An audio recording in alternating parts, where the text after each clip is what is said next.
Olá pessoal, sejam muito bem-vindos a mais um episódio do Radiocast. Eu sou o Felipe Miranda, estou aqui com Jojo Waxman e a deputada Tabata Amaral. Um prazer enorme recebê-la aqui. Somos grandes admiradores dessa trajetória fantástica, uma das grandes lideranças jovens do Brasil, uma voz em prol aí de boas políticas públicas educacionais, de que somos tão carentes nesse Brasil. Deputado, eu queria começar, você já deve ter contado a sua história 1 milhão de vezes, mas ela é muito inspiradora e nos gera muita admiração aqui, e nosso público é muito heterogêneo. E se você puder, mais uma vez, contar um pouquinho da sua trajetória, que eu tenho certeza que pode inspirar muita gente. O maior prazer do mundo. Primeiro, um prazer estar conversando com vocês, Felipe, Jorge. Parabéns pelo podcast, muitíssimo obrigada pelo convite. E acho que sempre é bom a gente falar de educação, então fico muito honrada mesmo. Me apresentando de forma bem breve, a gente pode continuar essa conversa. Eu sou a Tabata, nasci e cresci na periferia da Zona Sul de São Paulo. Para quem é da região, a gente está pertinho da represa Billings. Sou filha de nordestinos, tive uma grande oportunidade, enquanto aluna de escola pública, com a Olimpíada Brasileira de Matemática de Escolas Públicas, a UBMEP, que é uma política pública que impacta milhões de alunos todos os anos, com a premiação nessa Olimpíada. Eu ganhei uma bolsa em uma escola particular, e acho que a forma mais direta de dizer o que aconteceu a partir dali é que minha vida mudou para sempre. A partir do 8º ano, 7ª série na época, eu comecei a atravessar a cidade, mais ou menos 1h30 de ônibus e metrô, e a me deparar com um mundo que eu sequer sabia que existia. Enfim, como alguém cresceu em uma ocupação em São Paulo, tudo era diferente, rua, iluminação, segurança, mas eu acho que tem uma coisa que é importante que a gente converse hoje também, que era o quanto os sonhos, os horizontes eram diferentes nas duas realidades. Então, no máximo, na minha comunidade, se falava em terminar o ensino médio, comprar uma moto, conseguir um emprego no shopping. E, de repente, eu estava em um lugar em que todo mundo tinha um sonho. Todo mundo falava de USP, ITA, Unicamp, Unesp, coisas que sequer faziam parte do meu vocabulário. E estar naquela escola em que se assumiam que você, se assumia que cada um teria um projeto de vida, teria um sonho, transformou para sempre minha vida e me devolveu mesmo o direito de sonhar. Naquela escola, eu tive contato com outros professores incríveis que abraçaram essa luta comigo, que entenderam desde cedo que, no meu caso, só a bolsa de estudos não seria suficiente. Então, estou falando de professores que se organizaram para pagar o meu almoço quando perceberam que eu ia para a escola com fome, para pagar o meu transporte, a roupa para uma premiação, quando perceberam que eu faltava a determinados eventos, mas mais do que isso, para me apoiar naquela trajetória mesmo.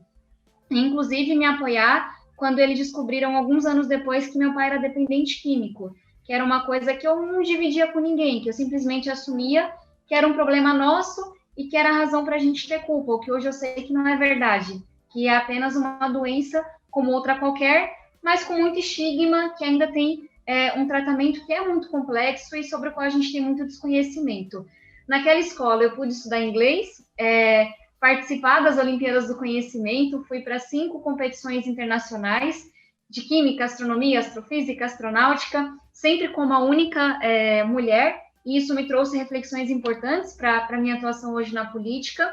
Eu ganhei uma bolsa de estudos completa para fazer o ensino superior em 6 faculdades americanas, fui para Harvard em 2012, mas quando eu cheguei na faculdade, minha vida, meus sonhos já eram bem diferentes. Eu tinha acabado de perder meu pai para as drogas, a gente perdeu meu pai quando ele tinha 39 anos de idade, de uma forma muito trágica. Naquela altura, eu já tinha perdido alguns amigos, de forma simbólica ou real, para o crime, para a violência. Conhecia muitas pessoas que não tinham terminado o ensino médio, que estavam longe de poder fazer uma faculdade, e tudo aquilo fez com que o meu sonho de ser astrofísica, ser cientista, fizesse um pouco menos de sentido. E aí foi ali que eu fui começando a entender que o meu caminho era na educação. A educação explicava a minha trajetória até ali, bastante diferente, mas acho que mais do que isso, a ausência de educação, a ausência de oportunidades, explicavam a trajetória do meu pai.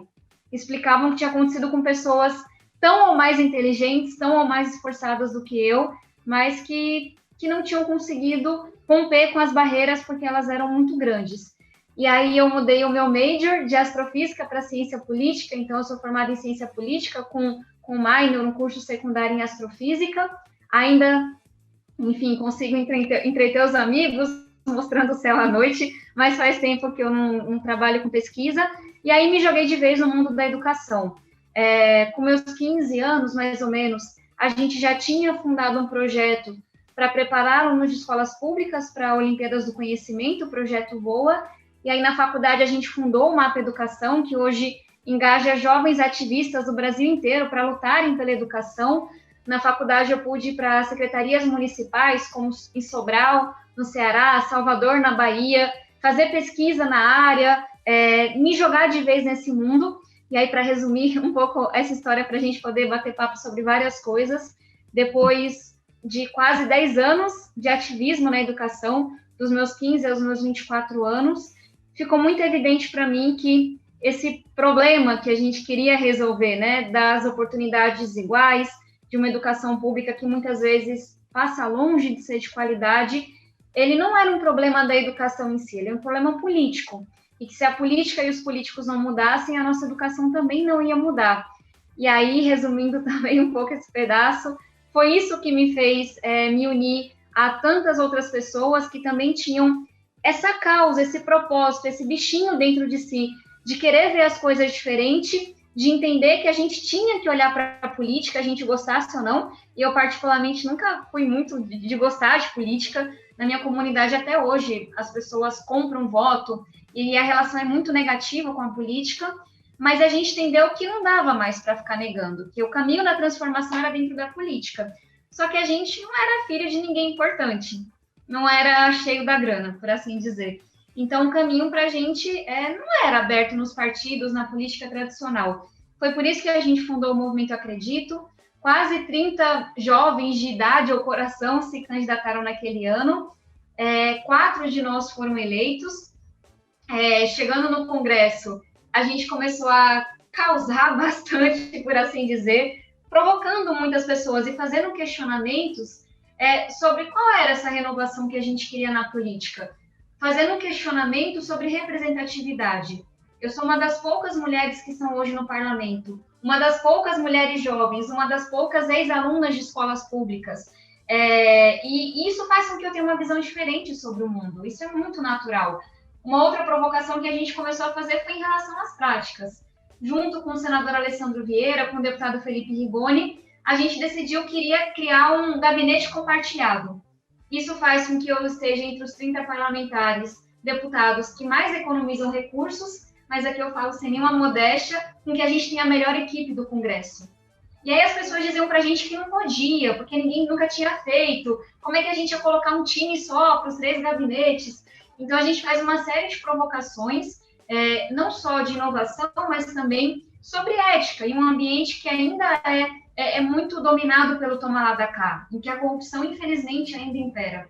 E aí a gente também faz provocações no campo ideológico, porque eu me considero progressista, eu tenho o combate à desigualdade, a luta da educação como minhas lutas principais, mas eu não fui criada dentro de, enfim, sabe, dentro de um partido, sob uma cartilha, e eu aprendi que a melhor maneira de resolver as coisas era estudar, era olhar para as evidências, era ver o que funcionava. Isso faz com que eu tenha um posicionamento econômico que eu considero mais moderno, mas talvez mais de centro, que não vai tanto para os extremos. Então, a gente está há 2 anos fazendo alguns questionamentos, algumas provocações, incomodando muita gente.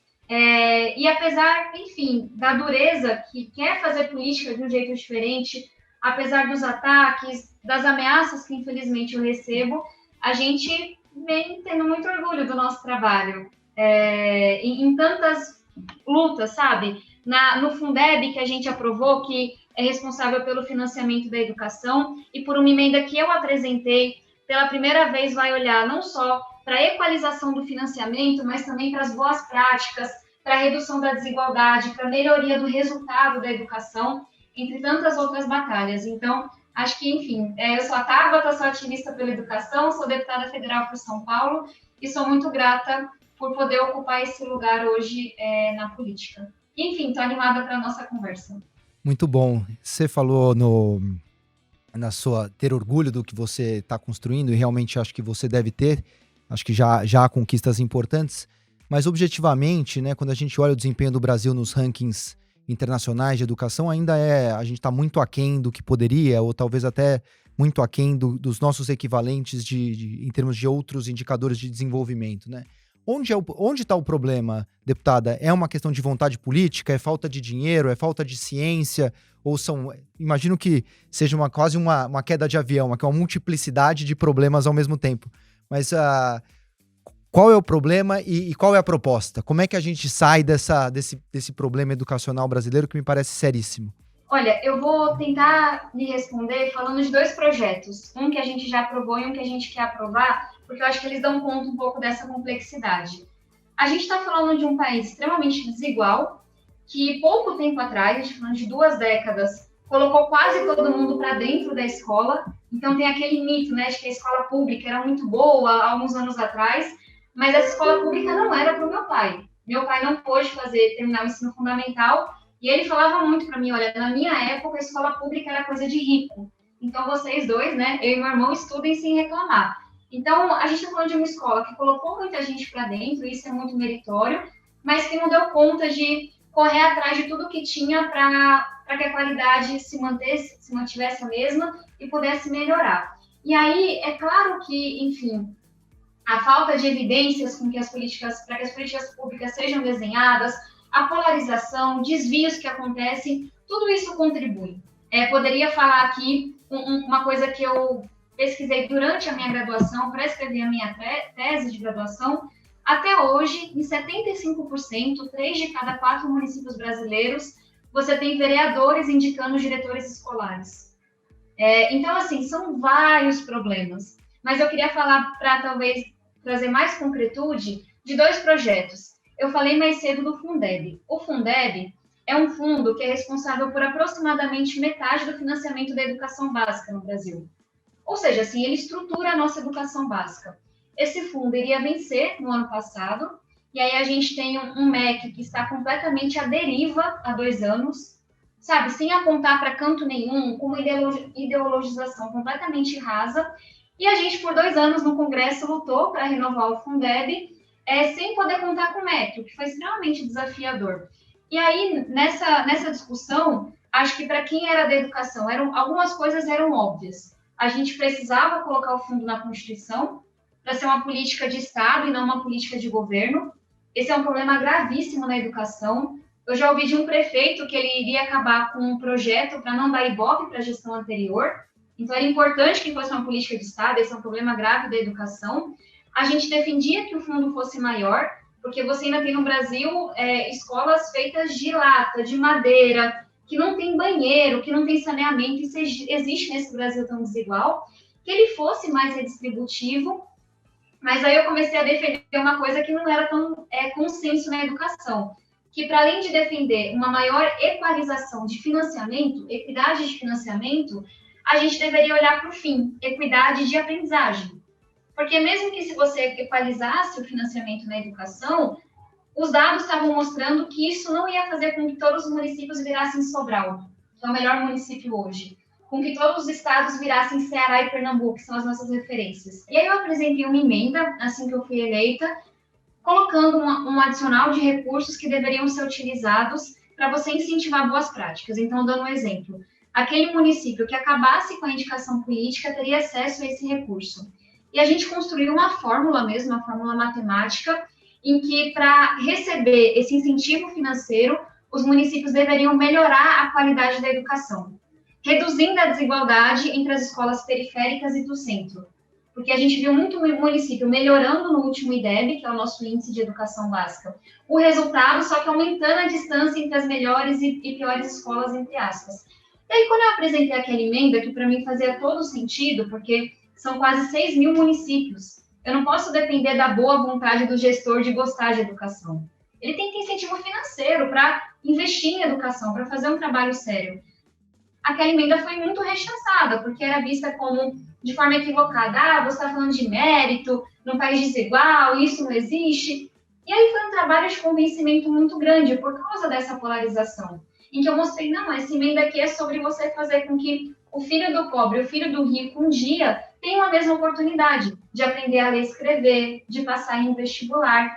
E aí, depois de 2 anos de muito convencimento, a gente conseguiu colocar essa emenda na Constituição, regulamentou, e eu tenho certeza que isso vai contribuir para a gente caminhar também na melhora do resultado da educação. E aí eu dei esse exemplo porque foi uma vitória, mas também falo um pouco dos desafios que a gente tem. Um outro exemplo é uma proposta que eu apresentei esse ano, de você incentivar os alunos que são de baixa renda, que estão no ensino médio, a de fato terminar o ensino médio. Por que a gente fez isso? A gente sabe que na pandemia, mais da metade dos alunos que estudam, que moram em favelas, não puderam estudar. A gente sabe também que pelo menos 10% dos alunos de ensino médio já abandonaram a escola. E a gente sabe ainda que o custo da evasão escolar, daquele menino e menina que não termina a educação básica, é de pelo menos 214 bilhões de reais por ano. Por quê? Vou dar uma pequena volta, mas eu acho que mostra um outro exemplo. A gente sabe hoje, esse é um estudo do economista Paes de Barros, que o aluno que não termina o ensino médio vive até 3 anos a menos. Ele tem mais chance de se envolver com a criminalidade, de adquirir uma doença grave, ele é menos produtivo, ele vai ter salários menores. Só isso, terminar ou não o ensino médio, nem falei da nota dele. E aí a gente, enfim, a evasão está aumentando com a pandemia, é um problema gravíssimo no Brasil, e a gente começou a buscar soluções, viu uma experiência de Niterói e do Rio, mas também de outros países, que foi estudada com controle de grupo, então você realmente conseguiu provar a causalidade. Estou usando aqui termos técnicos, porque eu sei que o público de vocês gosta, enfim, desse debate mais de evidências. E você conseguiu provar que você, literalmente, pagar uma poupança para esse aluno reduz em pelo menos 1/3 a evasão. E aí que o custo dessa poupança é de 1,7 bi, nesse primeiro ano ela vai diminuindo, porque está diminuindo a população jovem, e que isso é menos de 1% do que a gente perde com a evasão. Ou seja, olha que projeto maravilhoso, que a gente provou o custo-efetividade, o retorno que ele tem, a gente provou a efetividade, o que é muito raro na educação, com um grupo de controle, uma pesquisa bem feita lá no Rio, e a gente apresentou esse projeto para combater a evasão. Um menino que termina o primeiro ano, a menina, R$500 na poupança, no segundo 600, no terceiro 700, se fizer o Enem, tiver uma nota boa, mais R$300. E ele só pode ir sacando um pouco a cada ano, 40%. Que a ideia é que ele termine. E aí, quando eu apresentei esse projeto, a gente já conseguiu aprovar a urgência, está lutando por ele. Teve uma reação um pouco, eu falei um pouco da reação da esquerda, né, na questão do Fundeb. Teve uma reação mais à direita. Ah, você está jogando mais dinheiro na educação. E não, eu não estou jogando mais dinheiro na educação. Eu te provei, por pesquisas muito bem feitas, que mostram causalidade, que esse investimento tem um retorno de muitas vezes, dezenas de vezes, e combate, de fato, a evasão. Então, 2 exemplos aqui que talvez sejam minhas lutas principais dos 2 primeiros anos, agora desse ano de mandato, para dizer que não olhar para evidências, ter ideias pré-concebidas, tudo isso atrapalha a discussão sobre educação. Mas, enfim, acho que a resposta foi muito longa, eu peço desculpas, mas eu acho que ilustra um pouco dos desafios que a gente enfrenta, mas também dos caminhos que existem. Eu já tinha escutado você falando antes, mas falar aqui ao vivo, né? No particular, fica ainda mais intenso. Tem muita gente que fala, quer dizer, eu já vi alguns comentários dizendo que o problema do Brasil com a educação não tá apenas em não gastar o suficiente, mas estaria mais em gastar errado do que não gastar bem. Não é só falta de dinheiro. Comparando com outros países, que a gente até tem índices razoáveis quando você olha no agregado, mas que os resultados da educação são ruins. Qual é a sua visão sobre isso? Quer dizer, o problema está mais nesse lado de gerir mal esse recurso e você deu alguns exemplos nessa direção, ou está também em faltar recurso? Jorge, a gente nem combinou, mas eu acho que esses 2 projetos ajudam a responder um pouco. Eu não consigo dizer qual é o fator mais importante. Eu acho que os 2 são igualmente importantes. E aí tem só uma coisa que é importante dizer: em percentual de PIB, a gente até que vai bem na comparação com outros países, mas em investimento por aluno, a gente vai mal. Porque o Brasil, graças a Deus, apesar de não estar aproveitando essa oportunidade histórica, tem um contingente de jovens muito grande hoje, comparado, por exemplo, com a Europa, Estados Unidos, etc. Então, o nosso investimento por aluno é baixo comparado com outros alunos. Em termos de percentual de PIB, ele é mais alto. E aí eu falo que está nas duas coisas porque, por um lado, a gente tem Sobral, Ceará, Pernambuco, mostrando para a gente que dá para fazer uma educação de qualidade com o recurso que a gente tem hoje. Mas, por outro lado, como eu falava com você, esse Brasil é enorme.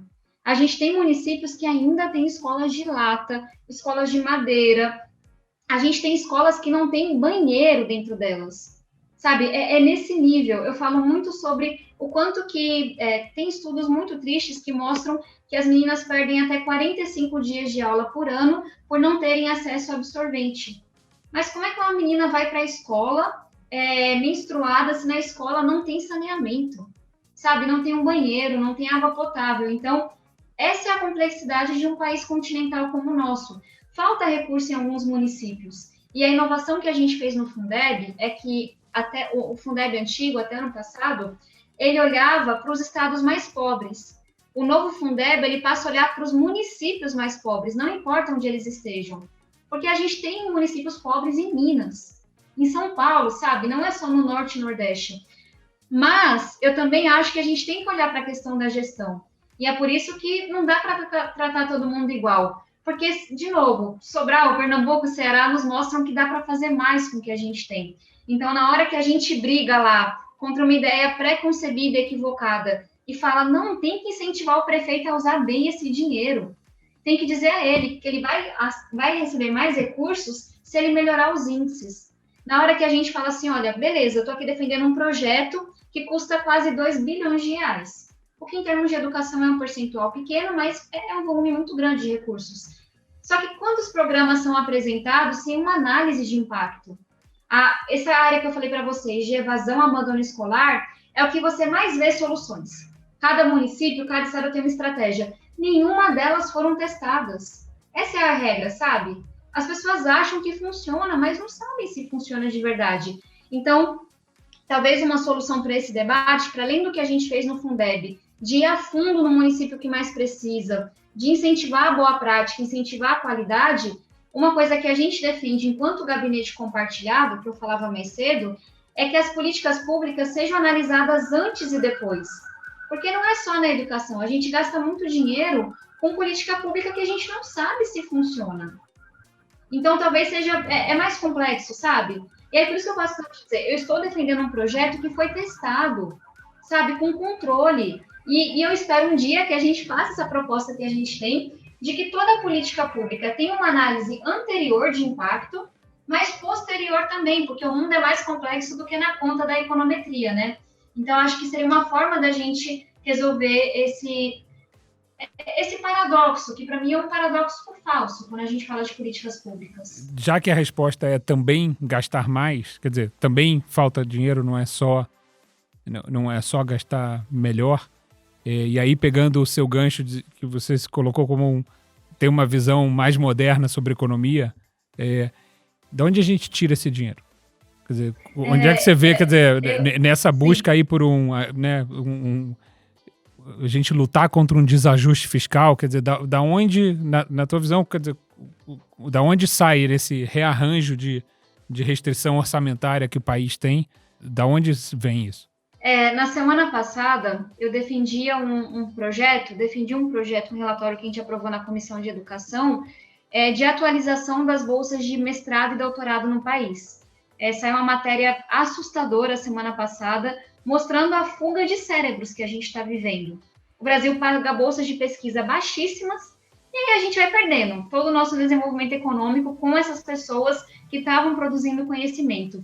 E aí, em um debate com um deputado, eu falei muito sobre isso com ele, de que a escolha não deveria ser entre você financiar acesso à conectividade de escolas e alunos, que é uma bandeira minha, ou o saneamento da escola. Entre você acabar com as escolas de latão e madeira, ou você investir em bolsa de pesquisa. A escolha real é entre você investir, de novo, com análise de impacto, cortando no que não faz sentido, etc., combatendo a corrupção, mas a escolha real mesmo é entre você investir em pesquisa, em educação e tantas outras coisas que o Brasil investe que não fazem o menor sentido. Vou trazer alguns exemplos aqui. A gente teve a descoberta há algumas semanas de um orçamento paralelo do governo federal, de compra de apoio da base. A gente sabe da guerra no orçamento, porque se queria pagar 30 bilhões de reais em emendas de relator, que é para financiar o toma lá da cá, que infelizmente vem regendo as relações, não desse governo, de outras, entre o executivo e o legislativo. Tá aí um exemplo. Um outro exemplo, super salários. Hoje, a gente tem servidores públicos, de desembargadores a ministros, que recebem salários acima do que a Constituição pede. Na verdade, impõe. A Constituição diz que ninguém pode receber acima de 40 mil, aproximadamente, que é o salário do ministro do STF. E você tem gente que recebe 450 mil por mês, 250 mil por mês, o que é imoral, o que é ilegal. Tem um projeto nosso que põe um fim, de uma vez por todas, a esse tipo de coisa, que vai desde reembolso médico a você, sabe, são vários penduricários, e auxílio a isso, e auxílio aquilo. E aí, na contramão disso, veio também há umas 2 semanas um decreto do Ministério da Economia permitindo que o presidente da República e ministros recebessem super salários. Por outro lado, várias reformas que eu inclusive apanho muito por defender, como foi a própria reforma da Previdência, que dizem isso, assim, o Estado é feito de escolhas. E eu acho que, esse debate entre Estado máximo e Estado mínimo, para mim, não faz muito sentido. A gente tem que prezar por um Estado eficiente. E o cobertor é curto, então a gente vai precisar sim fazer uma reforma da Previdência, não só para que a gente possa pagar essas aposentadorias, mas para que a gente tenha recurso para a educação, para a saúde, para a segurança. Então eu não nego esse conflito. É só que para mim ele se dá menos dentro da educação e mais educação, pesquisa e etc., o que nos move para frente, o que leva a desenvolvimento, e penduricários, privilégios, sabe, compra de apoio do tomar lá da cá e os outros exemplos. Uma resposta anterior sua, você comentou na equalização do financiamento e a equalização do fim, né? Ó, condicionando um repasse maior a municípios conforme bons desempenhos na educação, se eu entendi corretamente a sua exposição aqui. E isso me remete muito a uma questão que é muito cara aqui para a turma, né, do mercado financeiro, que é a questão da meritocracia, que também é um debate dúbio, né, na educação, como que você leva para dentro da sala de aula a meritocracia, se o professor também deveria ter a sua remuneração, as suas promoções ligadas a metas, e como que você faz isso? Como que você vê a meritocracia descendo do nível do prefeito e indo até o nível do professor? Eu tive professores maravilhosos ao longo da minha trajetória e sou muito grato. Eles acho que passa muito ainda pela figura do professor. Como é que a gente poderia, se é que você compartilha dessa visão também, o que você pensa a esse respeito? Perfeito. Primeiro, eu só não posso deixar de fazer uma colocação, uma provocação que eu sempre faço, de que a gente tem um conceito muitas vezes equivocado no Brasil de meritocracia, no sentido de que a gente tende a olhar só para o ponto de chegada e não para o ponto de partida. Não tem diretamente a ver com a sua pergunta, mas eu acho que é um adendo importante. E eu falo muito do vestibular brasileiro. Eu pude fazer o vestibular brasileiro e o vestibular americano, e o vestibular americano, na minha opinião, é muito mais amplo e bom entendedor desse conceito de você olhar para o ponto de partida e o ponto de chegada, no sentido de que não é só a sua nota que conta. No vestibular americano, eu pude falar que eu trabalhava desde os 7 anos de idade, que eu pegava 3 horas de transporte público lotado por dia, e é claro que isso impactava nas minhas notas, que para além das minhas notas que passaram longe de ser exemplares em inglês, por exemplo, que eu tinha um projeto social maravilhoso, que eu tinha um sonho gigantesco, que eu tinha participado de Olimpíadas. Então, eu só acho importante fazer esse adendo, porque para mim, meritocracia é você olhar quem correu mais, e não quem chegou mais longe. E nesse sentido, nosso vestibular não é meritocrático. Você olhar quem decorou mais em português, matemática, biologia naquele dia, ignora todos os fatores de desigualdade que existem. Então, dito isso, tem uma coisa que a gente defende, inclusive critica um pouco no sentido da reforma administrativa que o governo vem defendendo, porque o governo defende uma PEC que tem vários problemas no nosso entendimento, quando essa PEC permite que o governo possa extinguir órgãos como o IBAMA da noite para o dia, quando permite que o governo possa lotear ainda mais o governo com indicados políticos e não com servidores de carreira, mas o governo não enfrenta questões que são importantes. Uma delas eu já mencionei, que é o próprio fim dos supersalários. Na reforma administrativa que o governo defende, não se fala do judiciário, não se fala dos militares, e aí enfim, a economia que a gente vai ter é muito pequena se você não inclui esses grupos, mas tem uma outra coisa que precisa ser regulamentada, que é a própria avaliação do servidor público. Isso está previsto, não precisa de uma PEC para você poder resolver, só que nenhum governo até aqui teve coragem de fato regulamentar. E colocar que para a promoção de um servidor público, você vai precisar ter uma avaliação do seu desempenho. Então, defendo sim essa avaliação de desempenho para servidores públicos, desde que bem feita, sem interferência política, mas eu só queria ressaltar que essa é uma briga que os últimos governos e esse não tiveram coragem de bancar. Então, me preocupa que, enfim, você venha com soluções que são perigosas, que têm um caráter autoritário, inclusive, mas você não enfrente o que o governo poderia enfrentar com apoio muito menor do Congresso, que é regulamentar a avaliação do servidor público. E isso, para mim, faz sentido em todas as profissões. E eu acho que faz sentido também quando a gente fala da carreira do professor, da professora. Deputada, se você me permite aqui, queria falar um pouquinho da sua trajetória, do seu momento político partidário aqui, como se pudesse contar um pouquinho da sua recente troca de partido, da sua visão. Troca ainda não, né? Primeira perna, né? Um flerte, talvez, aqui com uma mudança, e a sua relação aqui pessoal com o sempre presidenciável Ciro Gomes. Tá certo.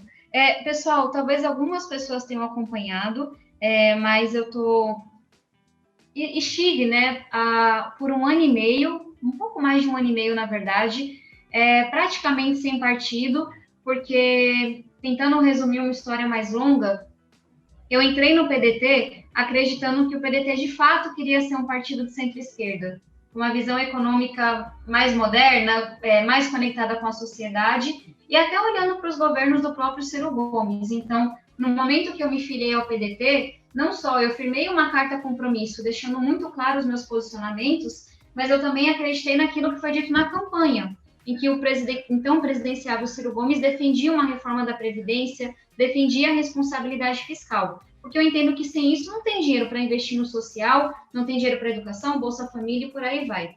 Só que quando, enfim, Bolsonaro foi eleito, as coisas mudaram para a direção do partido. E aí, sem fechamento de questão, sem seguir nenhum dos ritos do estatuto do partido, se decidiu, de forma autoritária e bastante pessoal, que todos os deputados deveriam votar contra a reforma da Previdência. Só que essa decisão foi tomada depois de vários meses de negociação, em que eu tinha trabalhado bastante arduamente para melhorar a proposta do governo. Então, melhorando aquilo que eu achava que estava incorreto, fazendo propostas, negociando. E aí eu recebi uma ligação do Ciro Gomes no dia da votação da Previdência, me dizendo que ele não havia convencido o presidente Lupe e que se eu votasse contra a reforma da Previdência, se eu votasse a favor da reforma da Previdência, eu seria expulsa, etc, etc. E ele chegou a dizer que concordava comigo, que eu tinha razão, mas que a política não era assim, que eu tinha que seguir o que ele estava dizendo. Bem, descobrindo todos os acordos, tudo o que aconteceu, eu respondi que eu achava que a política não era assim, que eu não podia simplesmente vender a minha convicção, vender o que eu acreditava ser o melhor para o país. Desliguei o telefonema, achando que estava até então tudo mais ou menos bem, e aí comecei a receber várias notícias de ataques bastante baixos, tanto do Ciro quanto do Lupe.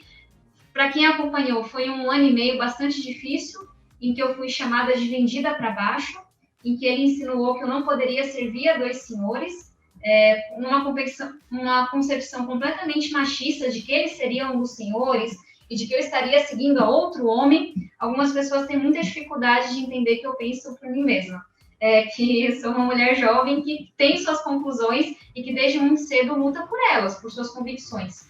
E aí foi 1 ano e meio bem difícil, eu cheguei a receber ameaças de morte, inclusive provocadas por membros do partido, o que fala do quanto que a política ainda é machista, né, dessa violência toda. Cheguei a andar com escolta, foi bem difícil mesmo, assim, eles achavam que, eles sempre me viram como uma menina, né, como eles se referem a mim, e eles achavam que iriam, enfim, naquele momento, uma disputa com o PT, que queriam ir para a esquerda e que me fazendo esse sacrifício público, eles deixavam um ponto bem posto. Eu entrei na justiça pedindo a desfiliação do PDT, porque nunca me expulsaram, nunca tiveram coragem de fazer isso. E depois de 1 ano e meio, o TSE decidiu, semana passada, que, enfim, por toda a violência política de gênero, pelos ataques, pelas incoerências, por tudo que aconteceu, eu poderia sair por justa causa, sem perder o mandato. Então, nesse momento, uma alegria que eu tenho é que eu realmente acho que foi uma sinalização para boa política, sabe?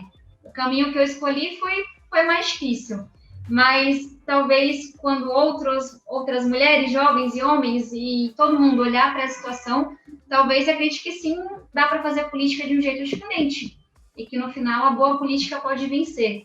E aí agora eu preciso escolher um novo partido para me filiar, um outro partido. Tenho 10 mil conversas a serem feitas, não existe partido ideal. Acho que a gente tem um longo caminho para que nossos partidos sejam mais democráticos, mais inclusivos, éticos, mais conectados com a sociedade, mas algumas coisas me guiam nesse processo e, para mim, o mais importante é encontrar um partido que me dê espaço para fazer essa boa política com práticas diferentes, mas também para continuar defendendo o combate à desigualdade, a luta da escola pública, e com certeza não vai ser uma decisão fácil, mas também tenho alguns meses aí pela frente. Deputado, primeiro eu queria te agradecer como cidadão pela sua postura em favor da reforma da Previdência e te parabenizar por essa sua postura também, todo esse processo foi realmente muito inspirador, tenho certeza que para muitos jovens, para muitas mulheres e no geral para todos os cidadãos brasileiros que em alguma medida mantêm alguma esperança aí nessa nova política em que se pensa em prol do país. E encerrar justamente com essa pergunta, dá para ter esperança ainda para a educação brasileira? Com certeza. Para mim não é muito se dá ou não. A gente tem só esse caminho. Quando eu penso nesse nosso sonho de que o Brasil um dia seja realmente justo, desenvolvido, ético, eu não consigo pensar isso sem pensar na luta por uma escola pública de qualidade. Não tem nenhum país que se desenvolveu sem investir da forma correta em pesquisa, em educação básica. Então, esse é o caminho que a gente tem. E aqui é um pouco 0-1, sabe? 8 ou 80. Ou a gente tem coragem de enfrentar essa batalha, investir de fato em educação, ou a gente vai continuar sendo esse país mediano em todos os sentidos, sabe? Do ponto de vista de desenvolvimento econômico, de desigualdade. Então, é o caminho que existe. Eu estou disposta, e tantos outros também estão dispostos, a dedicar uma vida inteira a essa luta. É um alívio, né? Ouvir uma ideia de esperança. E aí, eu tenho uma pergunta. Hoje eu participei de uma live mais cedo sobre mercado financeiro, e a última pergunta que a repórter me fez foi: o Brasil tem jeito? Né? E aí ela me perguntou o que eu achava que o Brasil precisava corrigir para ter jeito. E não consegui escapar de uma hora de falar, porque aí, obviamente, entrou já em cenário de eleições. Eu falei assim: olha, a gente tem que parar um pouco de pôr a culpa em Brasília, né? E lembrar que somos nós que elegemos quem nos representa em Brasília. Ainda que num processo, como você comentou no começo, né? Que não é tão limpo em todos os lugares, mas... E aí eu tenho filhos adolescentes, enteadas pequenas, e eu sempre penso, né, como é que eu ensino a eles a eleger pessoas, novos representantes que de fato sejam diferentes do que existe hoje, né? E aí a minha pergunta então é a seguinte: onde a gente acha outras Tábatas? Né? Quer dizer, quanto tempo demora de fato para que a gente tenha mais vozes esclarecidas e dispostas a romper com o que existe lá? Jorge, eu que não vou conseguir fugir de falar de educação, mas eu vou falar de educação de 3 maneiras diferentes. Primeiro, eu só queria falar sobre a importância da educação financeira. Não é o tema da nossa conversa, mas eu sei que é uma bandeira importante para vocês, e como alguém cresceu sem educação financeira nenhuma, vendo os 2 pais com nome sujo, com medo de parcelar no cartão, porque para mim fazer empréstimo era o fim do mundo, e vendo quanto pessoas tão próximas têm dificuldade de coisas simples, como ter acesso a um crédito, empreender, sabe, planejar o seu futuro. Eu só queria deixar dizer que estou 100% à disposição nessa pauta, porque eu sei que ela de fato é libertadora, de um jeito que as pessoas não entendem. É sobre você poder sonhar e construir seu sonho. E ela é realmente importante para a gente, e a gente já tem feito algumas coisas com algumas comunidades, porque a gente sente, quer dizer, eu brinco, eu sou um médico que cuido de um pedaço do corpo que fica fora do corpo. E as pessoas vêm com doenças pré-existentes, né? Por falta dessa educação inicial. Então, não é a pauta da nossa conversa, mas queria me colocar à disposição e agradecer a vocês por esse trabalho. No modelo de educação integral que eu defendo, a educação financeira tem um papel importantíssimo. E aí, para responder a sua pergunta, eu falei que não ia fugir de educação em 2 sentidos. Primeiro, se não fosse pela Olimpíada Brasileira de Matemática de Escolas Públicas, eu não estaria conversando aqui com você.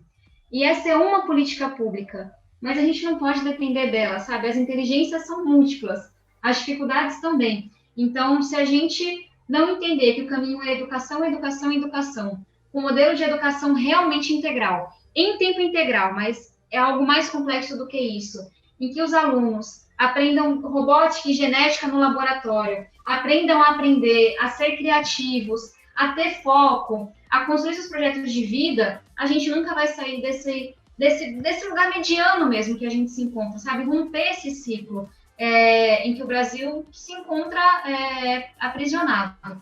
Mas eu também falo de educação porque eu não tive formação política na escola. E eu não acho que cabe a gente dizer o que é certo e o que é errado. Eu acho que quem já deu aula sabe que jovem é muito averso a isso, inclusive. Não cabe a mim dizer qual é o partido certo, se é a esquerda, se é a direita. Cabe a gente, como sociedade, dar acesso à informação, dar acesso de verdade. E aí, como alguém que cresceu numa comunidade, numa ocupação, em que os políticos da região, entre aspas, dividiam a comunidade entre si, compravam os votos e apareciam lá a cada 2, 4 anos, poxa, a política nunca foi uma coisa muito inspiradora. E aí, quando eu ligava a TV e via aqueles caras que não tinham nada a ver comigo e via as práticas do meu bairro, eu tinha certeza que não era para mim. Então, para além de defender essa educação integral, essa educação financeira, eu também defendo a educação política. Não no sentido de dizer faça isso ou aquilo, mas olha, a Constituição diz isso. Esse é o papel do vereador, esse é o papel do deputado estadual. A gente tem que cobrar, a gente tem que se engajar, porque eu também vejo que as pessoas crescem muito distantes da política por razões que, para mim, fazem todo sentido, sabe? Uhum. Então, eu só acho que passa por educação no sentido de dar oportunidades iguais, mas também passa por educação cívica, política, no sentido das pessoas terem os instrumentos para mudar essa realidade. Quer dizer, de entender o nosso papel, né? Como atuantes Para nisso. ser eleita, se você me perguntasse qual era o papel de um vereador, deputado estadual, federal, provavelmente eu não saberia me responder, sabe? Ninguém nunca tinha me ensinado isso. Bom, eu acho que assim, foi incrível. Eu já mandei uma mensagem aqui para os meus filhos falando, olha, mais um Radiocast para vocês escutarem. Dever de casa. Dever de casa absoluto, porque foi inspirador demais. Não, obrigada por terem me permitido, enfim, ser sincera do começo ao fim, trazer as provocações que eu acho que têm que ser feitas, dizer quando eu acho que uma coisa é mais complexa do que parece à primeira vista, e no final do dia, acho que, enfim, meu desejo com essa conversa, com tantas outras, é que as pessoas, como você disse, vejam parte desse processo.